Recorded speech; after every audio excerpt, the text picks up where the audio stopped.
साथीहरू आज म एकदमै धेरै खुसी छु किनभने भोलि चाहिँ हाम्रो घरमा रोपाइ छ अनि मम्मी र आन्टीहरू आज बिउ निकाल्न जानुभएको छ। म पनि उहाँले हेल्प र खाजा लगेर जाँदैछु। त्यहाँ गएर म पनि बिउ निकाल्नेवाला छु। बेर्नामा म आइसकेँ तर मैले पानी लिएर आउन बिर्सेको कारण म चाहिँ बजेको घरमा पानी लिन जाँदैछु क्या साथीहरू। अनि यसरी जानुपर्छ कि नत्र भने नालीमा झर्न सक्छ के। अनि बजेको घरमा म पानी भर्दै बजे चाहिँ उता मस्त गाउँ काटिराख्नु भएको थियो। अनि म चाहिँ आएँ अनि आन्टीहरू यसरी रमाइलो गर्दै बिउ निकाल्दै हुनुहुन्थ्यो। अनि यो आन्टी गफाडी आन्टी यति धेरै गफ आउँछ कि उहाँले अनि चिया छिटो छिटो भ्याएर उहाँले गफ गर्दै चाहिँ यताको आन्टी र ममले चाहिँ ए हो र ए हो यस्तै वर्ड निकालेर मस्त गफ इन्जोय गरिराख्नु भएको थियो। म पनि इन्जोय गरिरहेको थिएँ क्या साथीहरू। अनि एकदमै रमाइलो लाग्छ नि यस्तो ठाउँहरूमा त मलाई। आई नो हजुरहरूले पनि लाग्छ होला। अनि यो चाहिँ मेरो हात हो कि साथीहरू। अनि मैले चाहिँ मेरो पुरा लुक्स देखाएन कि किनभने म जस्तो ब्युटिफुल लेडीको पुरा लुक्स हेर्नुहुन्न नि त्यही भएर हात मात्र देखाएको।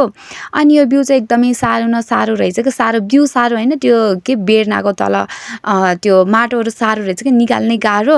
अनि सानोमा मम्मीले निकाल्न दिनुहुन्थ्यो कि त्यो बिउ भाँचिन्छ भनेर। अनि आज यति बिस्तारै बिस्तारै एउटा एउटा गरेर निकालिरहेको थिएँ तर मैले पनि इन्जोय गरिरहेको थिएँ। अनि बिहानको पानीबाट एकदमै चिसो थियो क्या मेरो त हात नै जमे के साथीहरू। तर पनि म खुसी थिएँ कि आज मैले फर्स्ट टाइम बिउ निकाल्न पायो भनेर। I'm so excited. म भोलिको लागि पनि एकदमै धेरै खुसी छु क्या साथीहरू। वाह अनि हाम्रोमा त कस्तो गीत गाउने अनि रमाइलो गर्ने हुन्छ के रोप्दाखेरि। अनि आई नो मैले चाहिँ भोलि रमाइलो गर्न पाउँदैन होला तर पनि म एकदमै धेरै खुसी छु साथीहरू। अब चाहिँ भ्याइन थालिसक्यो अनि मैले कति बिउ निकालेँ हजुरले देखाएको छु। प्लिज डोन्ट लाफिङ। म चाहिँ यति मात्र निकाल्न सकेँ क्या साथीहरू। अब चाहिँ हामी घर जाने बेला भयो। मेरो बेड नै खाली खाली भइसक्यो साथीहरू।